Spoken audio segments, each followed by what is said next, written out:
Buenas tardes. Buenas tardes, doctor. Miran pantalla. Sí, doctor. Bueno, vamos a empezar con complementar con el módulo de generalidades. Ayer hablamos acerca de lo que era la radiación. Hablamos acerca de los componentes que generaban la radiación. Hablamos de los efectos adversos de la radiación. Hablamos de los efectos directos en la célula.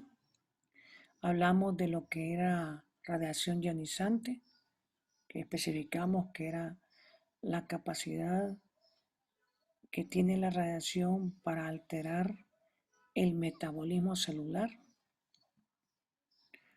o las características propias de una célula. Hablamos de que ese efecto ionizante en la célula se podía caracterizar por tres tipos. Hablamos de un efecto estocástico y que hablamos que el efecto estocástico es aquel que genera la probabilidad de que una célula, después de ser ionizada, tenga la capacidad de tener un efecto cariocinético o carcinogénico. Que eso dependerá de un montón de factores particulares de cada persona, pero que todas las células del organismo están expuestas para tener el mismo efecto. Y depende de factores, vamos a decir, de protección de cada persona para que no los genere. Más sin embargo, entre más cantidad de exposición haya tenido una persona, no inmediatamente, sino que constantemente, por ejemplo, como les planteaba, un niño que constantemente se le están realizando radiografías de tórax una y otra vez. Si bien es cierto, son tiempos cortos de exposición, pero la radiación que penetra a un cuerpo se absorbe. La que es absorbida, la dispersa, pues se va a otro lugar, ¿verdad? Pero la que se absorbe, lo absorbió una cantidad de células, que dependiendo de esas células va a tener el efecto estocástico, determinístico, cariocinético o lo que sea, ¿verdad? Y que eso es propio de cada persona. Por eso es que les explicaba a uno de ustedes, le puedo hacer una radiografía y no pasa nada, o si pasa, mientras que a otro le puedo hacer 10 radiografías y no le va a pasar nada, aparentemente, ¿no? ¿Por qué? Porque los efectos estocásticos pueden aparecer 20, 25 años después. Y si el paciente se muere antes, pues nunca supimos si en realidad iba a tener un cáncer o no. Pero lo importante es que entendamos que la radiación, a pesar que no se ve, no se siente, no se oye, no se toca, no se huele, tiene un efecto directo en nuestras células. Y por lo tanto debemos de utilizar todos los mecanismos de protección que hablamos el día de ayer para evitar estar expuestos a la misma. Sobre todo la aplicación de la regla de oro, que implica que entre menos tiempo estemos con la fuente de exposición, entre mayor distancia guardemos y si hay un blindaje en medio de ello, va a ser mucho mejor. Bueno, hoy continuaremos con el avance de la radiología, y el avance de la radiología tuvo que ver con los métodos de innovación futuros. Dentro de esos métodos de innovación futuros están lo que es la tomografía. La tomografía es un método radiológico que usa un tubo de rayos X, pero más potente, con mayor capacidad, y hay tomógrafos que usan hasta 2 tubos. Ahí se lo voy a explicar más adelante. Pero la mayoría usan un tubo en general. Entonces es un tubo de rayos X, nada más que este tubo de rayos X produce radiación continua. La radiación continua es aquella radiación que no tiene tiempo de parada. Por ejemplo, una radiografía tórax dura 30 segundos. Son 30 segundos que el tubo emite radiación y después se para. Los primeros tubos de rayos X emitían radiación más o menos casi un minuto y después paraban y después volvían, ¿verdad? Los actuales es diferente y ya se los voy a explicar más adelantito. Pero lo importante es que sepan que los tubos de rayos X de la tomografía, los tubos de tomografía son tubos de rayos X. Bueno, la tomografía fue inventada alrededor del año 1970 por dos investigadores. Un investigador era un físico y otro era un matemático. Ambos diseñaron un equipo que fuera capaz de utilizar los rayos X, no solo para ver lo exterior, sino lo interior del cuerpo. Pero a pesar de que desde 1960 ellos ya tenían la idea de cómo estructurarlo, no tenían la forma de poderlo aplicar, ya que necesitaban dos cosas fundamentales: una, dinero, y la segunda, otro segundo aparato que les permitiera poder aplicar toda la fuerza del primer equipo. Entonces fue alrededor de la década de los Beatles. Algunos de ustedes los han de conocer. Fueron famosas en esa época por su música, revolucionaron la música. Y de unos de sus discos de oro o platino, creo que fue, la discoteca que los representaba en aquella época, que era Sony, junto con ellos tomaron la decisión de que el aporte de la ganancia de ese disco fueran a parar a las manos de estos científicos para que pudieran desarrollar ese equipo, que posteriormente se llamó TAC. Este es el ingeniero Humphrey y este es el físico alemán Max Cormack. Ambos ya murieron, ¿verdad? Pero dejaron su legado y en honor a él, que fue el que inició el desarrollo de esto, se conocen las unidades Humphrey, que son las que vamos a ver más adelante, y que hoy por hoy las unidades Humphrey son las que nos ayudan a determinar qué tipo de lesión estamos buscando o encontrando en una tomografía en particular. Este fue el diseño del primer tomógrafo, ¿verdad? Que se inventó. Si ustedes se fijan, la área solo tiene capacidad para la introducción de una cabeza. En realidad, el desarrollo del primer tomógrafo fue más pensando en la región cerebral que otra cosa. El único problema es que las primeras tomografías duraban alrededor de 45 minutos en realizar solo un cerebro. Para trauma, pues es mucho tiempo. Entonces, este equipo estaba prácticamente en su desarrollo, pero necesitaba un complemento que le ayudara a poder expresarlo en forma visual. Y este equipo fue desarrollado en el año 1970. Lo que ustedes tienen en sus manos o tienen enfrente en este momento, lo que se llama computadora, que fue alrededor de 1969-70 que se desarrollaron las primeras computadoras y fueron acopladas a este equipo, y en base a eso se empezaron a desarrollar la primera tomografía, que se le llamó TAC. ¿Por qué se le llama TAC? Porque significa tomografía axial computada. La palabra C es de computadora y es que el proceso de esa secuencia de radiación obtenida es transformada en energía eléctrica, que a su vez es transformada por el tomógrafo en una imagen. Y lo vamos a ir viendo poco a poco. Estos son los tomógrafos que ustedes ven actuales, ¿verdad? En los cuales ya sirven hasta para meter el cuerpo. Solo en el año de 1970, 62 millones de tomografías se hacían al año. Hoy son una cantidad inmensa que se están haciendo tomografías, y en Estados Unidos 4 millones eran para niños. ¿Se imaginan la cantidad de tomografías que se hacían? En 1970 desde los inicios del desarrollo de la tomografía. O sea, para cualquier cosa se realizaban tomografías. Al igual que como cuando se encontraron los rayos X, ah, los primeros lugares donde fueron utilizados los rayos X eran en las fiestas, porque en las fiestas de los ricos llevaban el aparato y todas las damas metían sus manos para ver sus manos a través de los rayos X, y también los caballeros, sin saber los efectos secundarios de la radiación.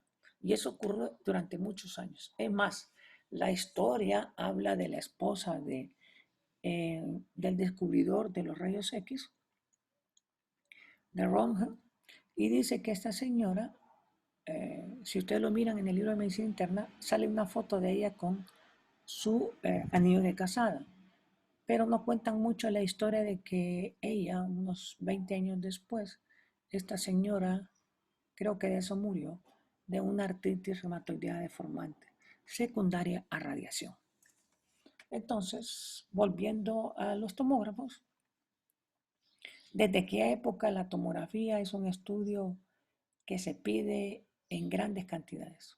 Hoy por hoy la tomografía se pide en cantidades exorbitantes, en un 50% de los casos innecesariamente, inadecuadamente, en otro porcentaje, 50%, bien hecho, bien dedicada y de acuerdo a criterios. Pero el vencer ese 50% de estudios innecesarios es bien difícil, porque este equipo es utilizado por una gran cantidad de especialidades. Y mientras el grupo de especialidades no tengan un consenso claro de los efectos secundarios y de las necesidades de cuándo y cuándo no hacer, será difícil cambiar mucho esto. Por eso a las nuevas generaciones se les entrena y se les enseña para que tengan mucho cuidado. Esta es la evolución de las imágenes médicas en las cuales tienen que ver las rayos X. Si ustedes se fijan, en 1895 se descubrieron los rayos X.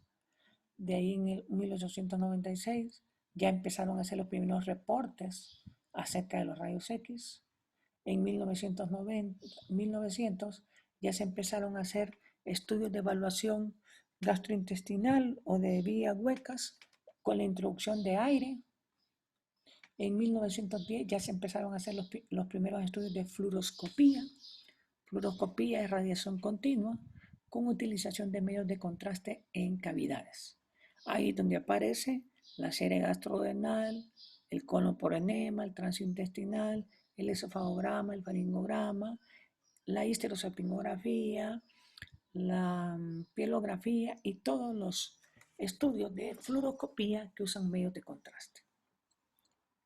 En 1940, los equipos de rayos X ya tenían tubos con brazos que se movían de 90 grados hacia arriba y de 70 grados hacia arriba y 60 grados hacia abajo, y al hacer un movimiento rápido con radiación continua hacían cortes tomográficos, no cortes como la tomografía computada. A esto se le llamó tomografía lineal. Sirvió para ver algunos tipos de enfermedades. A raíz de eso, en 1950 empezaron a utilizar la radiación de los rayos X en concentraciones más altas y empezó lo que se llamó la medicina nuclear, que esto aquí, para decir medicina nuclear, es el inicio de la radioterapia. En 1960 se descubrió el ultrasonido, ¿verdad? Otra onda electromagnética, nada más que ondas sonoras. Y en 1970, ¿verdad? Ya con el advenimiento de la tomografía se desarrolló la tomografía computada. De ahí viene la resonancia magnética, la radiología intervencionista, que vamos a ver una clase de esto en 1990. De ahí en el 2000 ya empiezan las imágenes subliminales que tienen que ver con la tomografía y con otros equipos. En el 2010 se habla de fusión de imágenes, en donde se habla de imágenes tomográficas con imágenes con radioisótopos. Y a esto es donde empieza el PET, y empieza el PET-CT, ¿verdad? Que es la utilización de sustancias radioactivas en áreas específicas o sustancias efectivas para determinar dónde hay cáncer. Pero 1970 fue una era importantísima para el cambio de conductas de estudios y de tratamientos. Con el advenimiento de la tomografía, igual que como ocurrió con los rayos X, se empezaron a disparar y a hacer estudios y todavía no teníamos claridad de cuáles iban a ser los efectos.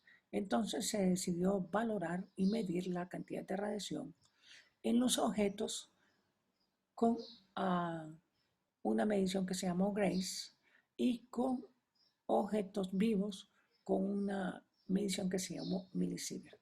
Un millisievert es igual a un Gray, ¿verdad? Y les dije el otro día que un millisievert es la cantidad de radiación que debería de recibir una persona normal de la calle. Ustedes que trabajan en el hospital y que van de vez en cuando a rayos X, 2 milisievert. Yo que trabajo ahí en un año, 20 milisievert. Si hay personas que reciben dosis más allá, entonces hay que tener mucho cuidado. Por ejemplo, una tomografía abdominal en la valoración del estómago, un niño puede recibir 20 milisievert en una sola dosis, ¿verdad? Y va a variar de acuerdo en un estómago, en un adulto, 10 milisievert. ¿Por qué mirarán la diferencia? Eso tiene que ver con los cortes, ¿verdad? Aquí hay que hacer cortes más finos, aquí se pueden hacer cortes más gruesos. Entonces, por eso la cantidad se amplía. Entonces, la descripción de la tomografía viene del griego, tomos, corte o sección, graphein, escribir o grabar, axial, relativo a un eje, o sea, el eje axial es este, o sea, transverso a las personas. El eje sagital es partiendo la mitad en izquierda y derecha, ¿verdad? Parto la mitad de esta persona y tengo un corte sagital. Si yo parto la persona en una línea hacia acá, de adelante hacia atrás, eso se llama coronal y lo convierto en anterior y posterior. Los cortes axiales los convierten en superior e inferior. La tomografía solo puede ser cortes axiales, pero la resonancia puede hacer cortes axiales, sagitales y coronales. Por eso es que el tiempo de la resonancia es más tardío, porque tienen que hacer todos los cortes, mientras que la tomografía solo los hace axiales. Y era un defecto y un problema de las primeras tomografías. Todas las tomografías hasta el día de hoy solo hacen cortes axiales, pero las tomografías primarias, por su característica de ser TAC, tomografía axial computada, hacían cortes axiales y tenían deficiencias en la valoración de estructuras muy pequeñas. Entonces, en la evolución de la tomografía existieron tres tipos de tomógrafos. Los tres tipos de tomógrafos están en relación a cómo hacían la adquisición de los cortes o la adquisición de la imagen. Bueno, aquí tenemos un dibujo que nos va a enseñar.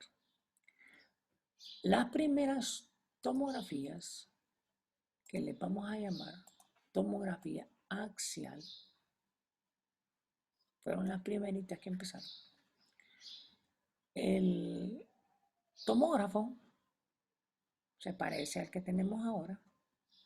Tenía un tubo y el tubo se movía de aquí hasta acá. Y de ahí volvía otra vez a posicionarse acá y volvía a hacer. Cada vez que hacía eso, emitía radiación y hacía un corte a la persona y en la parte posterior de la persona, en esta rueda, aquí había un detector. No la placa de rayos X común, sino que un detector que captaba toda la radiación que atravesaba, adquiría la información de toda esta radiación, a esto se le llamaban fotones. Este aparato transmitía toda esa energía de fotones a la computadora y la computadora la procesaba y la convertía en numeración.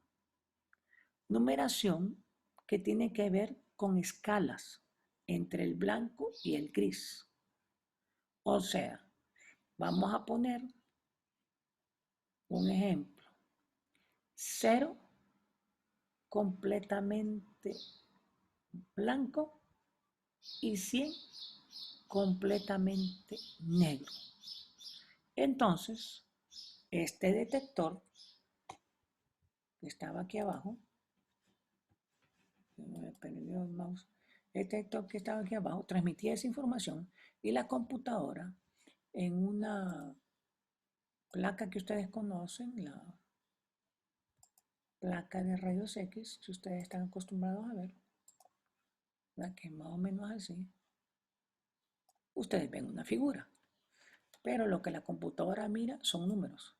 24, 23, 21, 50, 60 y así. Son cuadritos que cada cuadrito tiene un número.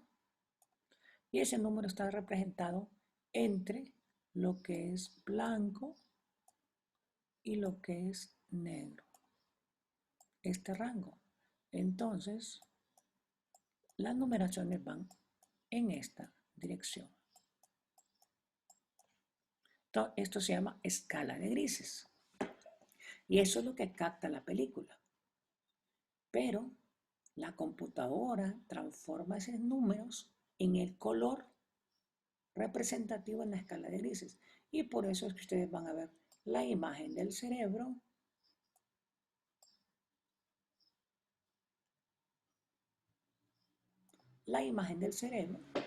con la sustancia blanca en medio y la sustancia gris en la periferia. Y si ustedes ven, tienen dos tonalidades de colores. Las tres estructuras tienen tonos de color diferente, pero en escala de grises. Es porque aquí están esos numeritos. Y lo que hace el equipo de tomografía, o la computadora mejor dicho, es graficarlos en forma de imagen. Y eso es lo que ustedes ven, la representación de la imagen. Eso es lo que no tenían estos inventores para poder representar la imagen. Tenían la forma de hacer el equipo, pero no tenían el tomógrafo. Entonces la tomografía axial hacía estos movimientos. Cada vez que hacía estos movimientos, hacía corte de 10 milímetros.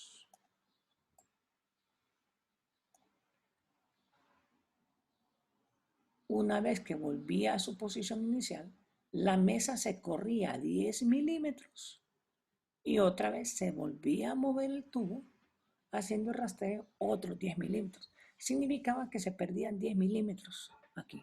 Normalmente una tomografía axial hacía alrededor de unos 26 cortes tomográficos en adulto y entre 19 y 20 cortes tomográficos en un niño.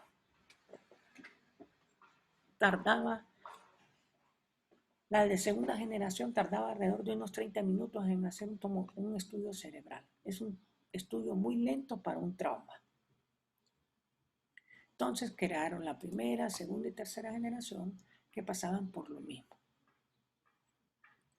Entonces se dijeron, bueno, ¿y qué pasa si hacemos que el tubo, en vez de solo moverse 180 grados, se mueva 360 grados y no pare?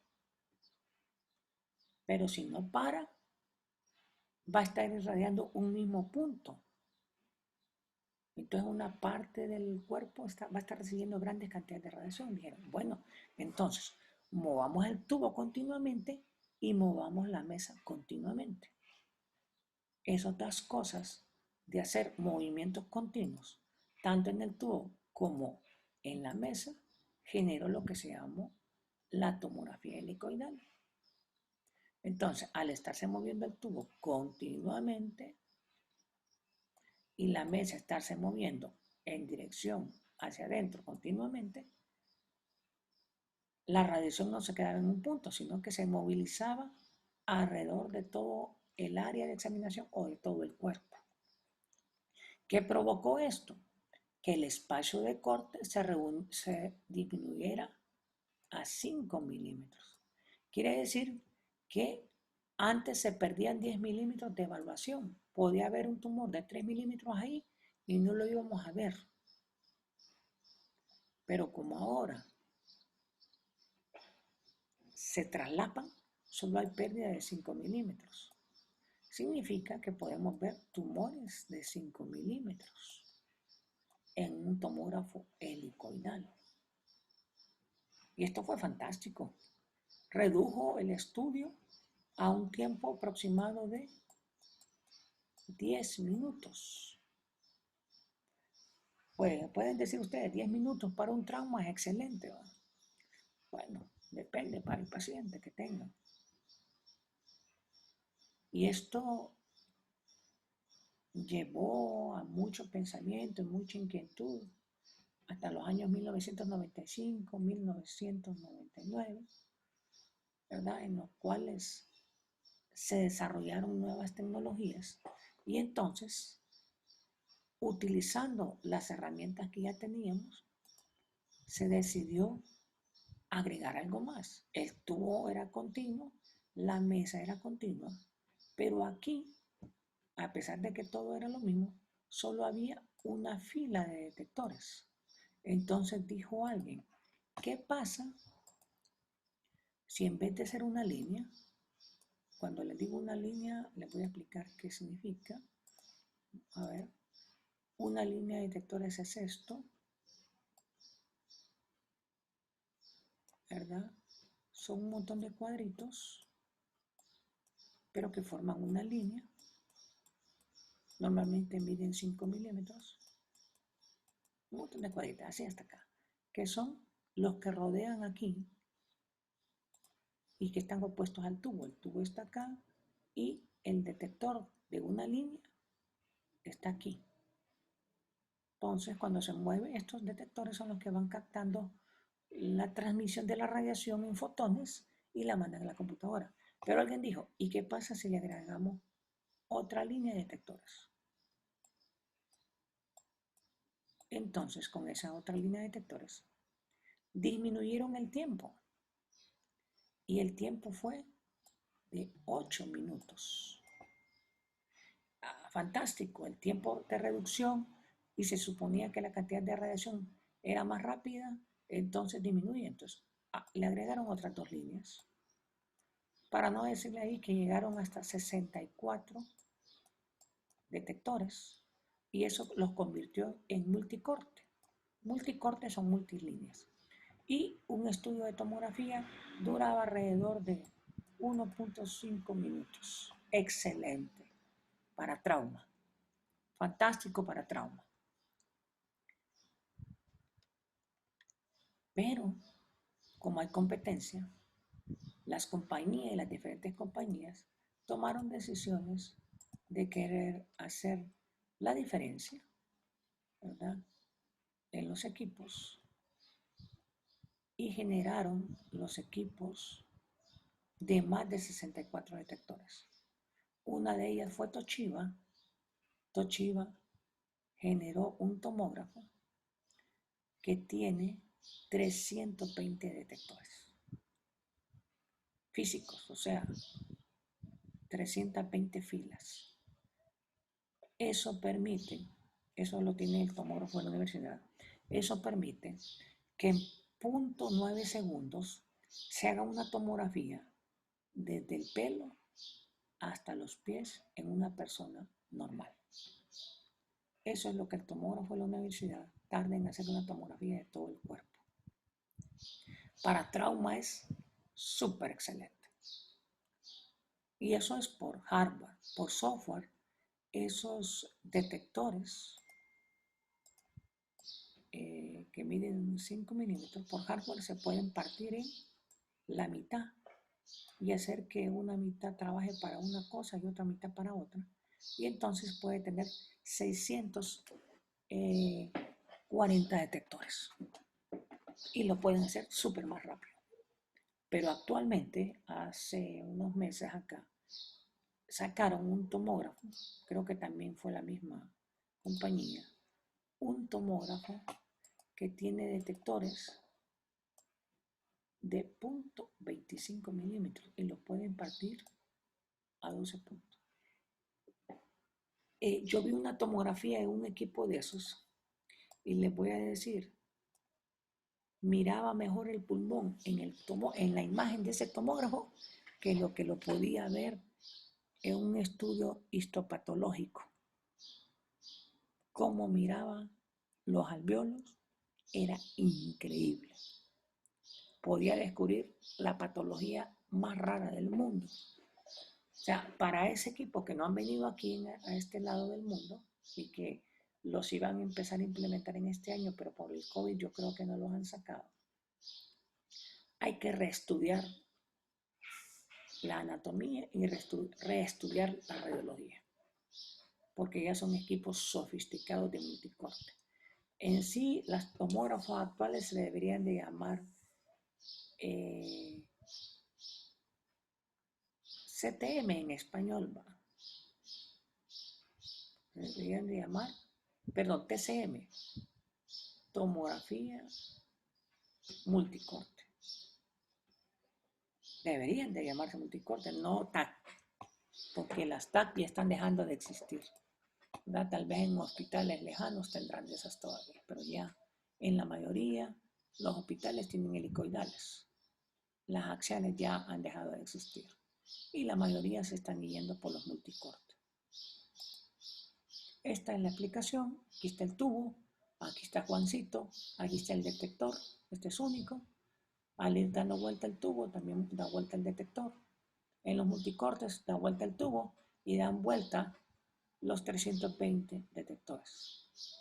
Entonces significa que solo con una vuelta agarra la mitad del cuerpo de una persona y con la otra vuelta ya hizo la otra. Versus antes que se tardaba mucho más.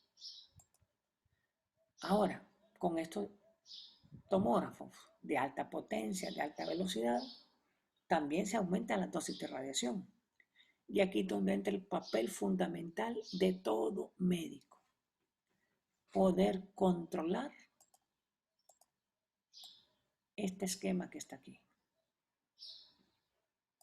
Este esquema nos habla de dosis absorbida, de dosis efectiva y el índice de dosis de la tomografía computarizada. Este es un índice que está relacionado con estos dos. ¿Qué es dosis absorbida?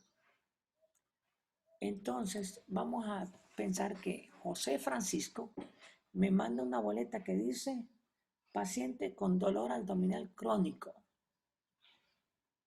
Nada más. Indicación, TAC abdominal total. La pregunta del millón es, ¿para qué la TAC? ¿Qué ando buscando?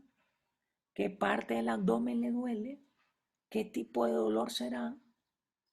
¿Será el dolor hepático, pancreático? ¿Será de la aorta? ¿Será del intestino grueso, del intestino delgado? Sepa, no sé. No sé ni lo que voy a hacer, ni lo que ando buscando. Entonces me dice tomografía abdominal total. Entonces significa que voy a empezar los cortes tomográficos justamente. Vamos a ver. Este mouse se me pierde por algún momento. Vamos a ver. Aquí ya lo recuperé.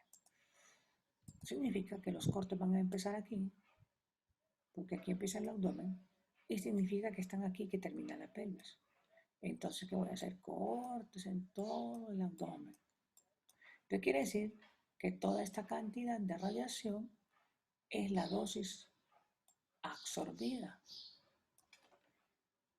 Es la cantidad total de radiación que le voy a meter a ese abdomen. No sé para qué, pero se lo voy a meter. Al final no sé qué ando buscando, pero se la voy a meter. Pero viene Catherine y tiene otro paciente. Y me dice, paciente de 35 años de edad, con hipoglicemia a repetición, con pérdida de la fuerza, con agotamiento, con cansancio, ah, con pruebas laboratoriales que demuestran alteraciones en amilasa, no para pensar en paquetitis, con alteraciones en la insulina, con pérdida de peso, con desmayos espontáneos. Bueno, entonces, y me dice, sospecho una lesión pancreática por toda esa clínica. ¿Cuál es la lesión pancreática? Pensaron, bueno, por el cuadro clínico. La primera sería un insulinoma. Las segundas, un adenoma, hasta llegar hasta un cáncer pancreático. Pero no me refirió en ningún momento dolor. No me refirió pérdida de peso progresiva,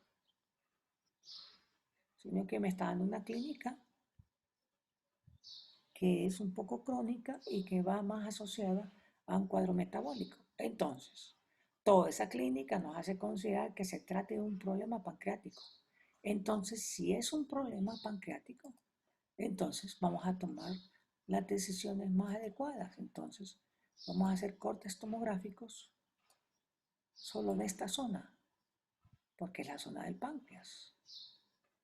Entonces, si solo hacemos cortes tomográficos en esta zona, entonces esa es la dosis efectiva para el diagnóstico. Y si yo hago un cálculo matemático entre lo que podía haber hecho con una dosis absorbida y una dosis efectiva, me va a salir un índice de dosis.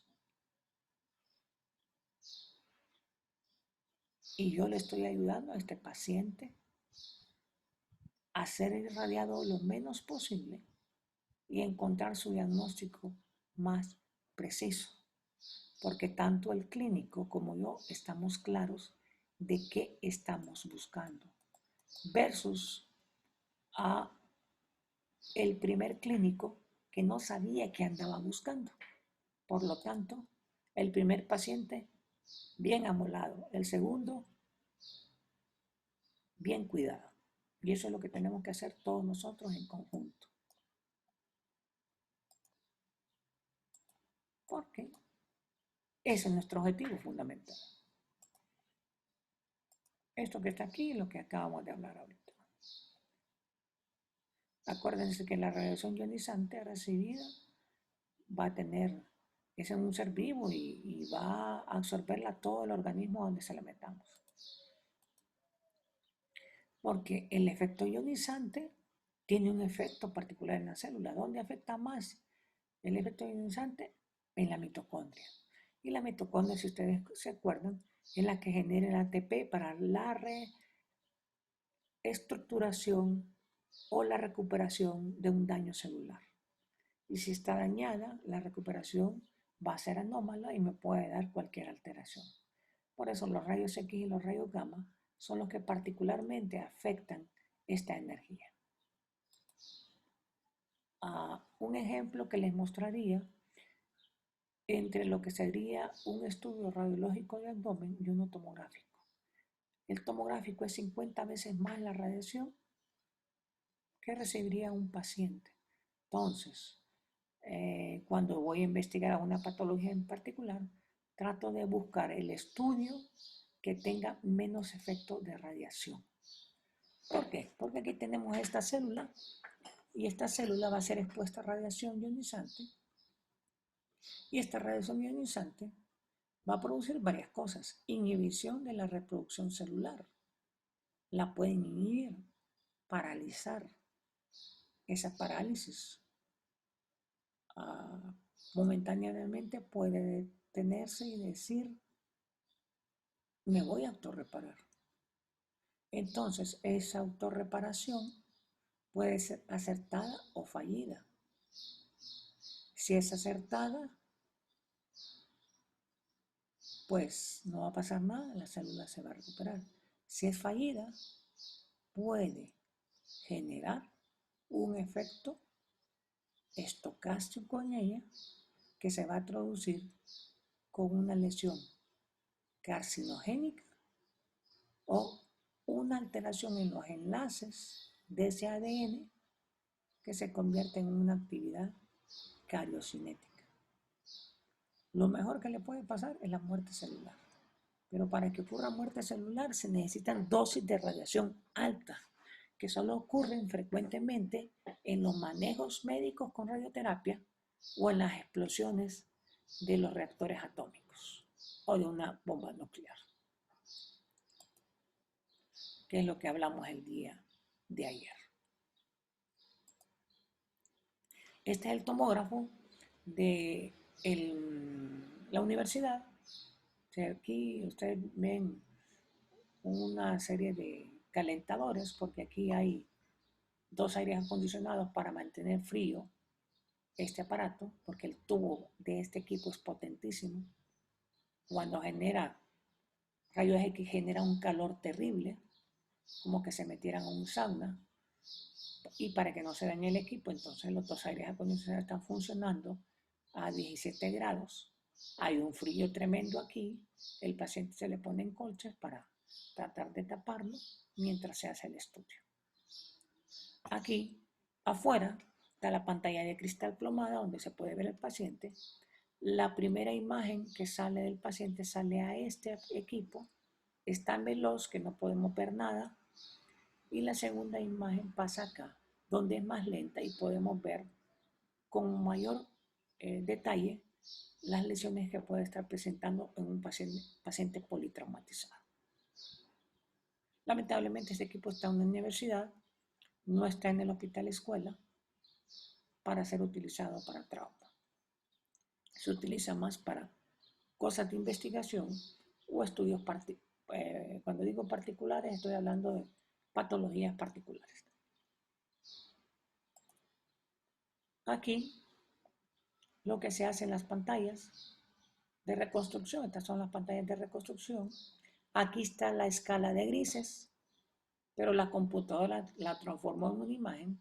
Pero si pudiéramos ver con los ojos de la computadora, lo que miraríamos es un montón de números, así como, no sé si vieron alguna vez la película de Matrix, ¿verdad? Qué imagen en verde que se miraba un montón de números, así se miraría esta imagen si pudiéramos verlas. Este es otro equipo, los equipos varían, las formas varían, pero el procedimiento sigue siendo el mismo. El secreto de la tomografía radica en esta tablita que está aquí. Se llaman escala de Hounsfield o unidades Hounsfield. Nosotros siempre vamos a utilizar esta tabla para poder valorar ciertas estructuras. Entonces, como regla general, todo lo que está entre 0 y 20 unidades Hounsfield, todo lo que se encuentra entre 0 y 20 unidades Hounsfield es agua. Entonces hay que saber dónde es que hay agua. ¿En el cerebro hay agua? Sí. ¿Dónde están los ventrículos y los espacios subaracnoideos? ¿En el pulmón hay agua? Sí. ¿Dónde? Donde están los vasos sanguíneos. Pero el agua de ahí es más espesa. Entonces, si hay agua es cierto, pero hay estructuras más sólidas como los glóbulos rojos. Entonces, no podemos esperar encontrar densidad agua en los vasos sanguíneos. Tiene que ser diferente. Si encontramos densidad agua en los vasos sanguíneos, entonces es patológico. ¿Cuál es la densidad normal en los vasos sanguíneos? Pues la densidad normal en los vasos sanguíneos va a ser entre 56 a 76. Esta es densidad de sangre normal. Hay 4 densidades en el cuerpo. Densidad agua, densidad aire, densidad sangre, perdón, densidad agua, densidad aire, densidad grasa y me falta uno, ¿cuál es? Densidad hueso. Son las 4 densidades que hay en el cuerpo. Bueno, Cuando ya hablamos de densidades por arriba de 200 unidades de Hounsfield, para arriba, hasta 1000, estamos hablando de densidad hueso. Todo lo que sobrepase de 1000 ya no es normal y es densidad metal. O sea, toda cosa que mida más de 1000 es un artefacto metálico, ya sea introducido quirúrgicamente o accidentalmente. Una bala, un clavo intramedular, lo que sea, es metal. Todo lo que está por abajo, todo lo que está por abajo de -0 es densidad grasa. Hasta llegar a -900, esto es densidad grasa. ¿Qué es lo que varía? Entre más compacta está, más negativa será. Y -1000 es densidad aire. Entonces solo tenemos que saber dónde vamos a encontrar grasa, dónde vamos a encontrar aire, dónde vamos a encontrar agua, dónde vamos a encontrar sangre y dónde vamos a encontrar densidad hueso. El metal ya sabemos que es extra. Entonces, cuando valoramos estructuras, lo importante es valorar las densidades, porque eso nos van a ayudar a determinar frente a qué estamos. Y aquí tenemos algunos ejemplos que nos van a ayudar un poco. Como una de las cosas más frecuentes que se ve en el cerebro, aquí tenemos, esta es una resonancia cerebral, esta es una tomografía, cortes axiales, este es un corte axial y este es un corte sagital. Entonces, aquí vamos a identificar 3 densidades. Aquí están los ventrículos, aquí están los espacios uranoideos. Si le ponemos el ROI es la forma que utilizamos, vamos a cambiar el color aquí. El ROI es una ruedita que utilizamos para colocarla sobre las estructuras. Sembrando, vamos a cambiarle aquí, solo para mover. Parece que no quiere. Bueno, aquí le ponemos el ROI. Si está en el ventrículo, me tiene que dar entre 0 y 20. Si está entre 0 y 20, sabemos que es agua, es normal. Si movemos este ROI y lo movemos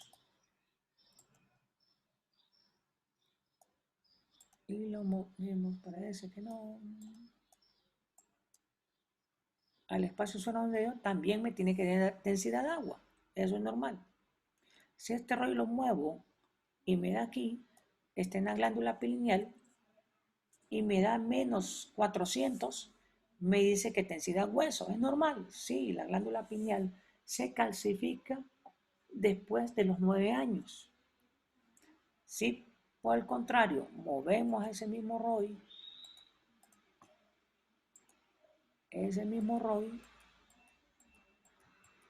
vamos a ver, ok, lo movemos y lo ponemos en los plexos coroideos, me da -300, es normal, sí, los plexos coroideos se calcifican después de los 20 años, es normal. Pero si a este ROI lo pongo aquí,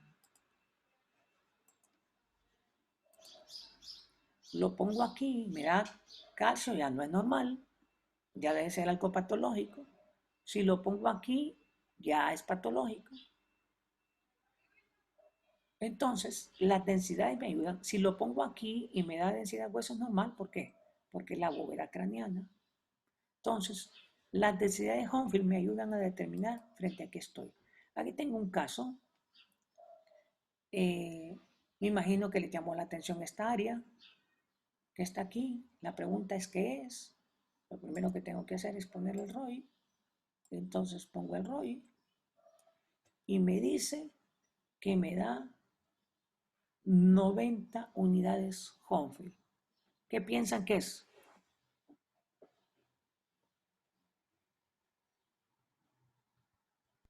Sangre. Sangre.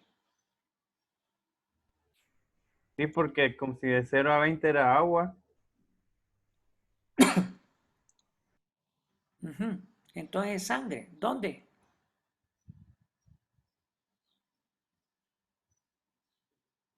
Aparentemente es intraparenquimatoso. Intraparenquimatoso. ¿De qué región? Del lóbulo occipital, ¿De qué lado? del lado derecho. Todo lo que está acá es derecho y todo lo que está aquí es izquierdo. Es por la forma en que entra la cabeza. Los cortes de la cabeza se hacen de abajo para arriba. Entonces todo derecho es aquí y todo izquierdo es aquí. Ok. Entonces del lado izquierdo. ¿Y entonces qué es? Un hematoma. ¿Secundario a qué? Uy, puede ser a un TEC o a un evento. Ah, ¿y entonces cómo lo manejo? Pues depende de la clínica del paciente cómo me llegó. Ah, entonces necesito clínica. Ven, una imagen puede darnos dos diagnósticos diferenciales. ¿Quién me va a ayudar a saber cuál de los dos es? Porque los dos no se manejan igual, se manejan diferente. Entonces es importante y fundamental la clínica para poder saber yo a cuál voy a manejar.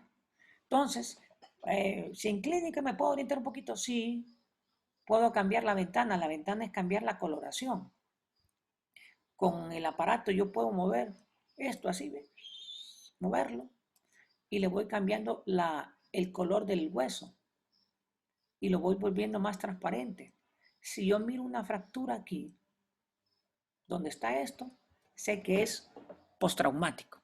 Si no miro la fractura, tengo que sospechar que la probabilidad es que sea un evento cerebrovascular. Y si es un evento cerebrovascular, la primera que tengo que pensar es que es un cuadro hipertensivo. Y si es hipertensivo, hay que considerar que es cardiópata, etcétera, etcétera, etcétera. Todo me orienta a un criterio clínico. Pero sí tengo que ser buen observador, porque si me fijo, aquí hay otro puntito de hemorragia que está aquí. Entonces, en realidad, y aquí hay un poquito de sangrado.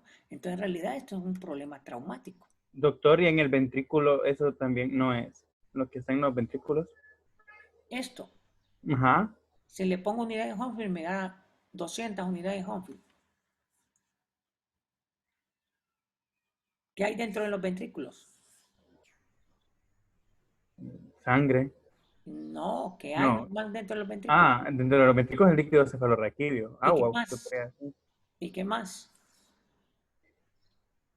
Los plexos. Los plexos. ¿Qué edad tiene este paciente? No nos dijo. No les dije, no me preguntaron. Me preguntaron. No. Ah, y entonces, ¿cómo piensan dar diagnósticos si no saben la historia clínica de sus pacientes? Pero tiene más de 40 años. ¿Cómo lo sé? Por los espacios uranoideos. Uno de 21 no lo va a tener así. Los va a tener más cerraditos. Entonces, estos plexos coroideos calcificados, esto no es sangrado. Lo patológico es esto. Y es postraumático. Entonces, como ven, es esencial la historia clínica. Otro paciente. Esto es lo que le gusta a ustedes, ¿ve? Esta imagen que es la que reconstruye la tomografía. Pero aquí no es el diagnóstico. El diagnóstico está en su historia clínica. Este paciente, ¿qué les parece? Este es el hígado, este es el estómago, este es el vaso, este es la aorta y estos negros que están aquí son los pulmones, porque todavía las cúpulas no se han dejado de ver. ¿Qué les parece? ¿Qué les parece ese montón de pelotitas que tiene el hígado? ¿Qué es?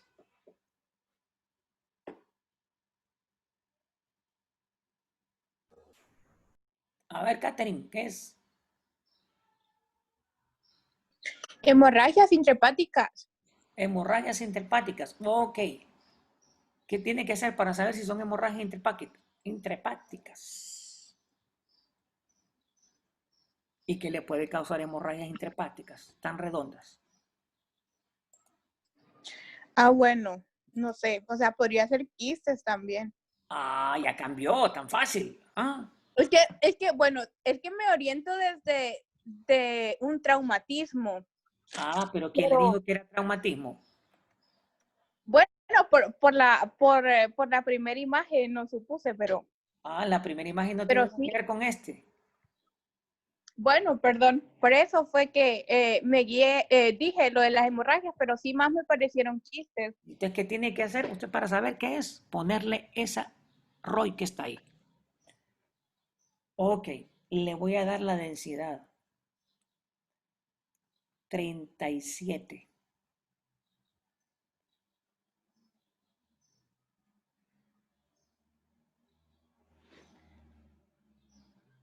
Y estas, 40. Y esta, 49. ¿Qué piensa ahora?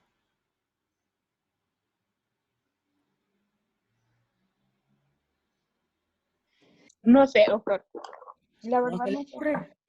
¿Ya no piensa que sean quistes?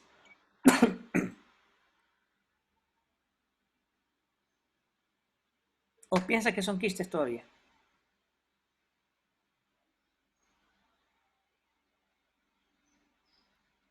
No sé, la verdad, doctor. Pero descartaría que fueran quistes. No sé, creo que descartarlo no. ¿Cuántas, qué densidad, qué contienen los quistes, perdón? Agua. Agua. ¿Qué densidad tendría que tener el agua? 20, si no me equivoco. Ajá. ¿Y qué densidad tienen estos? Mencionó de 30 y 45. Y entonces, Bueno, lo descarto entonces. ya no son quistes.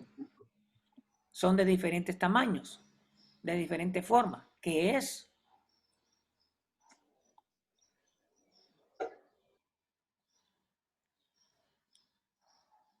Mariela, ¿qué piensa que es?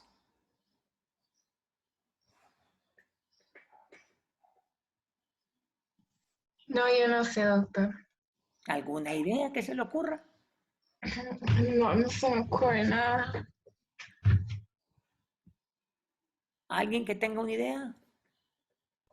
Masas, Masas, tumores, algo así.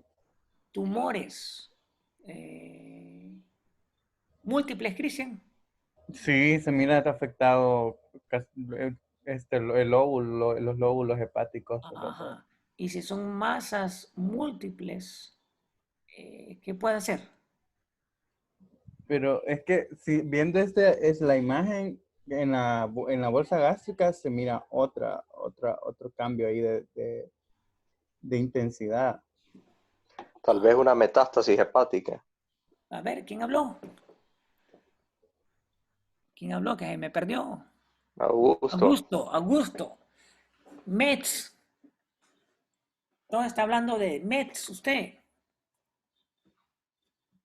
Sí, porque si son múltiples masas y en hígado, si el hepatocarcinoma normalmente es única. Ahora, si es metástasis, son múltiples. Entonces son metástasis, ¿de acuerdo? Aunque también hay un hepatocarcinoma multifocal, sí hay, pero no van a ser tanto más. Pero sí hay hepatocarcinoma multifocal. Entonces son metástasis. Entonces, si son metástasis hepáticas, tiene que ser ciertas preguntas. Por ejemplo, las metástasis hepáticas, ¿de dónde pueden provenir? Estómago, hueso, mama, De ovario. todo lo que drena la porta. De todo lo que drena la porta. Ok, entonces váyase a las primeras estructuras que drenan a la porta. Hueso, sí puede dar, pero no es tan frecuente. Mama, sí puede dar, pero para que ya haya en hígado ya está en pulmón primero. Estómago, Entonces, intestino. se va a gastrointestinal. Entonces, hágame las preguntas requeridas. Ha tenido pérdida de peso, Sí, pérdida de peso de 8 meses. sangrados, ¿Sangrado de dónde usted? Le ha salido melena. Mm, ¿qué es eso usted? El pupú le sale negro. No, no, no me ha salido negro. Ok. Ha tenido como debilidad o cansancio. Sí, mucho. eh, ¿Y como desde cuándo lo ha notado? Ah, unos 8 meses será. 8 meses. Y la pérdida de peso ha sido muy ¿ha movido cuántos ojitos de la faja? 3 hoyitos. 3 ojitos. Vamos a ver. Eso, pues ya Nomás sospechamos. como y me empanzo. Me dan ganas de arrojar.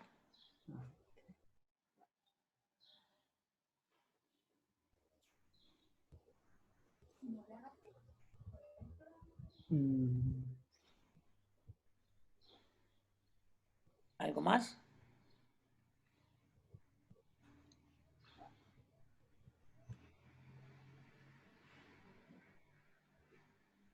ok, ya. No sé qué más podría hacer. Entonces, ¿cuál es el diagnóstico? Y digamos, y cuando vomita, es como inmediatamente después de comer o cuánto tiempo después de comer. A los 20 minutos de comer. Y vomita solo comida o como, no sé, no sabría cómo preguntarle al paciente como si es vómito con contenido fecaloide o como de apariencia fecaloide. ¿Le viene con caca o sin caca? Ok, ajá. No, sin eso. Uy, Bueno,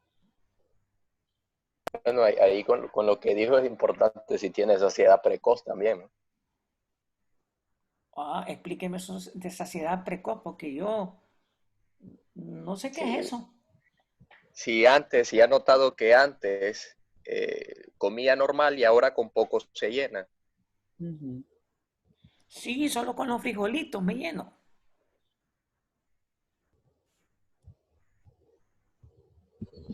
Quizás sí está relacionado como con comidas que tengan mucha grasa.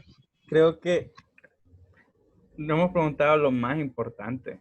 Ajá, bueno, Si siente apariencia de masa o si siente una masa o efecto de masa en su cuerpo, como ¿en qué parte de mi cuerpo? en el abdomen, ¿En qué parte de mi abdomen?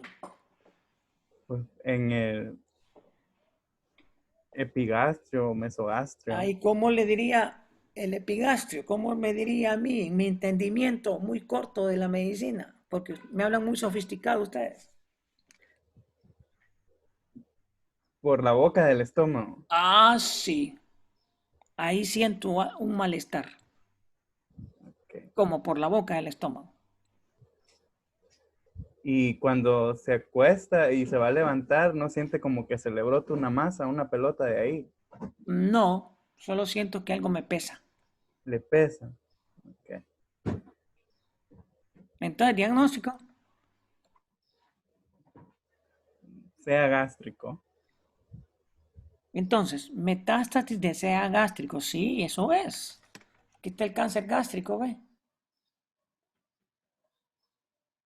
Por eso hay plenitud gástrica. Y sí, debería haber dolor porque hay ganglios comprometidos. Todos estos ganglios están comprometidos y hay metástasis. Entonces ya sabemos con esta tomografía el grado de afectación tumoral. Entonces, como ven, una imagen puede significar un montón de cosas, pero si yo acoplo toda esa historia clínica, yo puedo concluir a qué se refiere.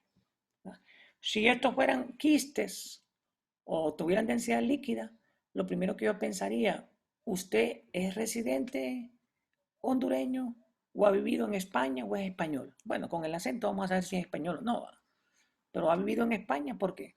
Por los quistes hidatidiformes, así se presentan en los pacientes en España, porque esta enfermedad es regional, no se presenta mucho acá, pero se podría ver un paciente así.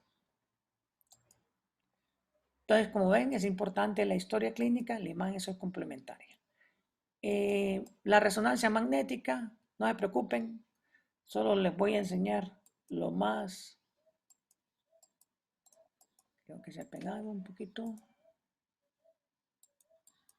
Se pegó la cosa. Doctor, una pregunta. ¿Y un parásito cómo se vería? ¿Qué tipo de parásito? ¿Como fachola?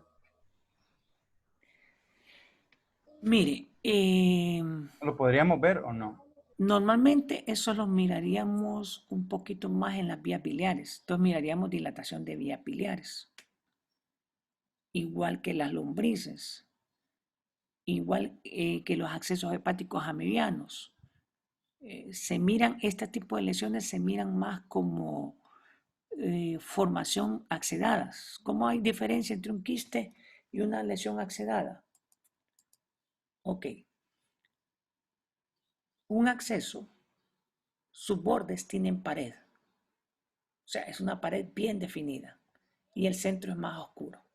Cualquier enfermedad parasitaria, a excepción de las lombrices que normalmente se pueden meter en las vías biliares, van a dar imágenes como de accesos.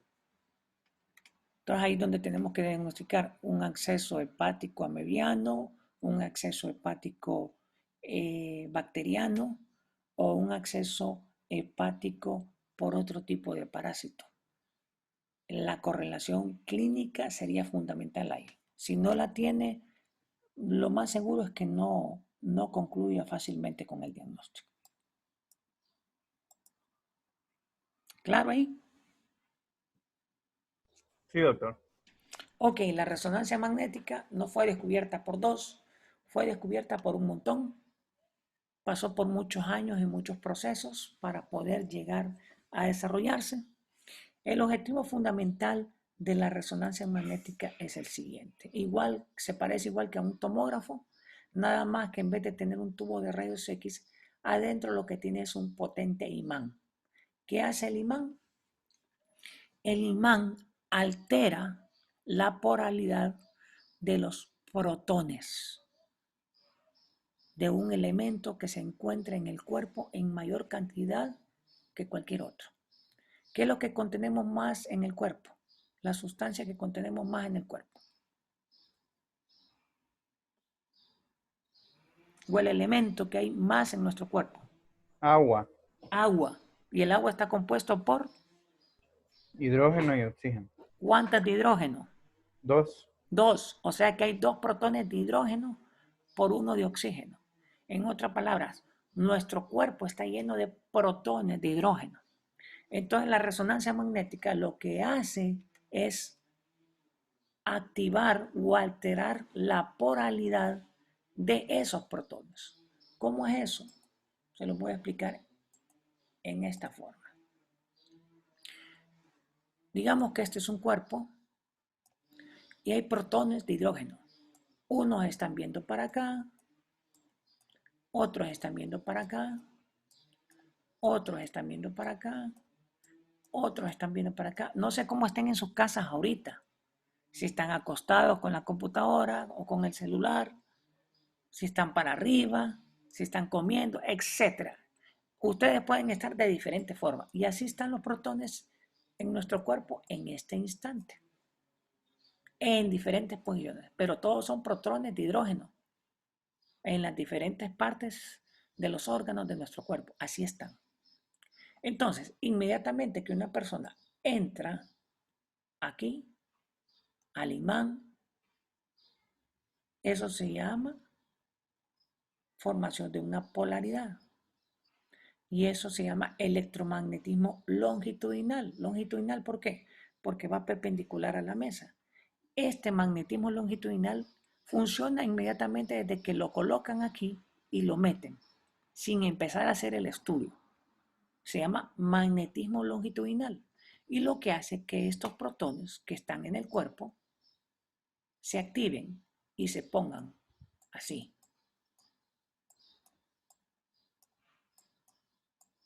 Paralelos, o para arriba o para abajo. Pero ni uno va a estar acostado ni oblicuo. Todos van a estar así. ¿Por qué? Porque están magnetizados longitudinalmente. Y esto tiene un efecto en el cuerpo y una representación gráfica también. Entonces, ¿a quién de ustedes le han hecho resonancia? ¿Alguno de ustedes le han hecho resonancia?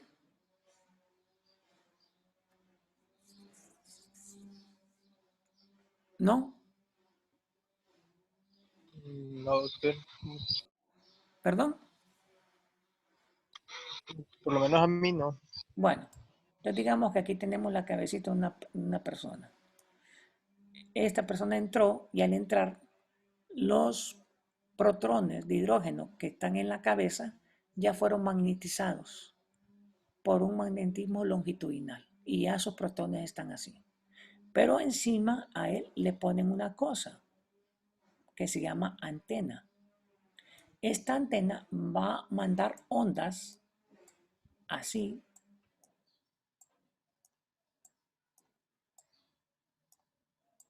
y estas ondas van a alterar esta posición de los protones. Y lo vamos a ver en una escala de 90 grados. Vamos a poner aquí 90. Vamos a poner a 180. Aquí vamos a poner 0. Y aquí 320. Entonces, cuando los protones están así, están a 90 grados. Y este es magnetismo longitudinal. Se traduce como una secuencia T1. Entonces, cuando se pone esta antena va a alterar esta polaridad, ya sea para aquí abajo o para aquí arriba. Y lo que va a hacer es tratar de acostar el protón lo más que pueda. Entre más lo cueste y cuando llegue a 180 grados, se va a llamar T2. Y este es un magnetismo transversal que lo producen las antenas. Mientras uno lo pone perpendicular, el otro lo horizontaliza.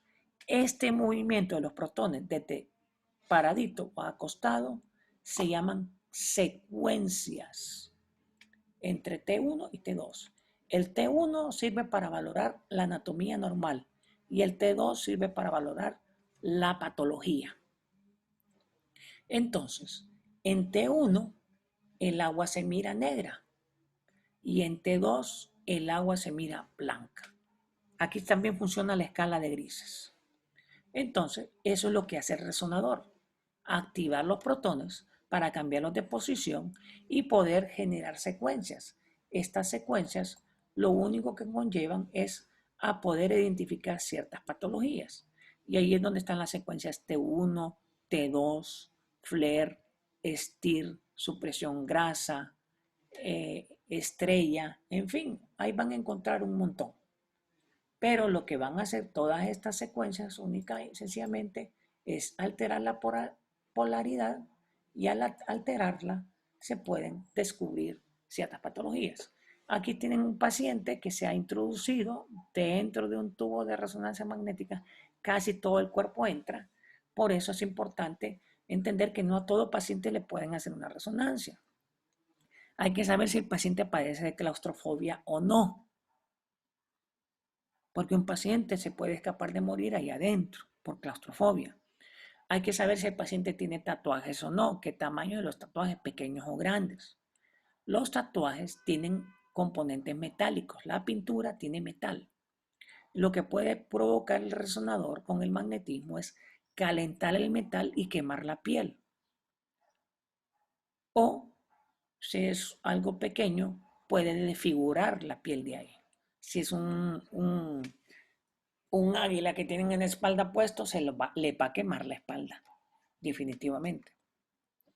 Si tienen prótesis, una prótesis en el oído, un equipo electrónico en el oído, si tienen un marcapaso, si tienen un clip porque fueron operados de un aneurisma cerebral, si tienen piercing en el ombligo o en el pezón o en la región genital, eso hay que saberlo porque no lo pueden meter porque les va a calentar el metal o se los va a querer jalar. Se imaginen que les arranque el piercing del ombligo, van a sangrar en paleta o de otros lugares.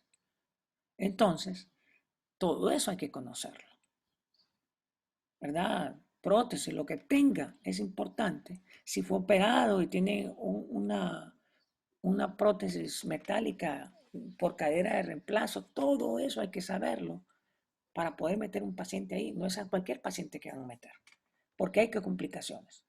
Por ejemplo, si está un paciente aquí y uno de ustedes entra y anda un cuchillo en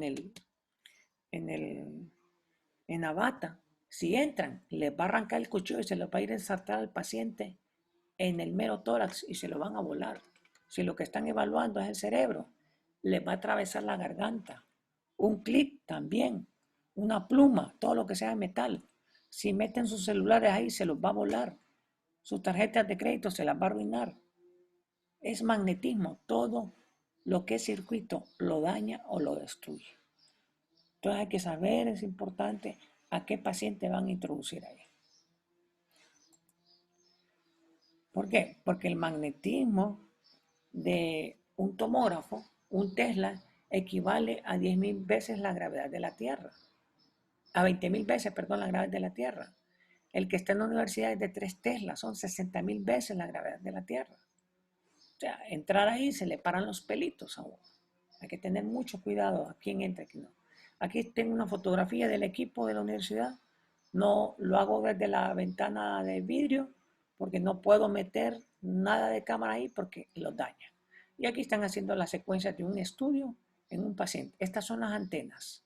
Estas que están viendo aquí son las diferentes antenas para cada área. Se pueden hacer aquí resonancias de columna. Por favor, si van a pedir de columna, sepan de qué parte de la columna. No le pidan resonancia de columna total. Eso no se hace. ¿Por qué? 9.000 empiras cuesta la cervical, 9.000 la dorsal y 9.000 la lumbar. Y la patología estaba en la lumbar. Solo se pide en la lumbar. Para que no gaste 27.000 empiras. Sino que solo gaste lo que es necesario. Este es un corte sagital cerebral. Aquí, un paciente convulsivo, con historia clínica, paciente convulsivo, realizar resonancia magnética, sin ningún dato. Se hace la resonancia y la resonancia se da como normal. Pegan el grito en el cielo porque ¿cómo es posible que el paciente sea normal si tiene un cuadro convulsivo a repetición a pesar de que toma 4 medicamentos? La historia clínica no refería a eso. Entonces, al final, en la pregunta fue, ¿qué medicamentos toma? ¿Con cuánta regularidad? ¿Cuánto tiempo de evolución? El electroencefalograma, ¿dónde reportó el foco epileptoide? Lo reporta el foco epileptoide en el lado izquierdo, en la circunvalación pererolándica. Ah, bueno, ya sabemos dónde ir a buscar. ¿Qué pasó? Se cambió la secuencia del resonador, se cambiaron el número de cortes y se encontró la lesión. Es esta, que está aquí, es esto que está aquí, que no es visible aquí, pero aquí sí. ¿Por qué? Porque se sabe que se anda buscando. Esa es una esclerosis mesial. Da epilepsias de ese tipo. Y ya se le diagnosticó y se le dijo, ¿y qué tratamiento? Pues lo decidirá su médico. Pero si no hay una orientación clara de lo que se anda buscando, los estudios nunca van a ser concluyentes. ¿Preguntas? ¿Comentarios? Yo tengo una duda, doctor. ¿Sí? En cuanto, bueno, algo que me llamó la atención fue los pacientes que, por ejemplo, tienen marcapasos y esas cosas. ¿El problema solo es con la resonancia magnética o también con la radiografía y con la tomografía? Solo con la resonancia magnética. Ah, bueno, tenía Porque lo esa que duda. pasa es que puede parar la punta del marcapaso lleva metal, la puede desplazar y si tenía un bloqueo y lo desplaza, la paciente se muere porque se bloqueó por el desplazamiento de la punta. O puede arruinar definitivamente el aparato. Pero con el tomógrafo y rayos X no hay ningún problema. Ah, bueno, ok, gracias. ¿Algo más? ¿Dudas? ¿Comentarios?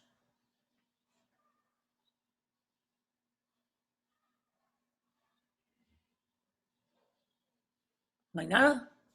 No, doctor. Quedó claro. ¿Los demás? No por mi parte, doctor. Bueno, léanlo otra vez, estudienlo, lean sus clases. El martes tienen examencito de esto. El martes de la otra semana. No, perdón, el miércoles de esta semana. Mañana. Mañana. Mañana. Sí. Ok. Ah, ok. Ah. Friendo y comiendo. Pero ese lo podemos hacer en cualquier momento del día, ¿verdad? No, ahí está no se han metido a la plataforma. Sí, vi Bueno. lo del examencito, pero no me fijé en la fecha. Ah, el examencito ahí está y le dice la fecha y la hora. Ah, bueno. Está para las 7 de la noche porque es la hora en que no tienen clases. Ok, doctor. Hasta Bueno, mañana. si no Perfecto. preguntan, nos vemos mañana y ya empezamos con el módulo de neurología. Ok, doctor. Hasta mañana. Bueno, cuídense. Gracias, doctor. Bueno, gracias.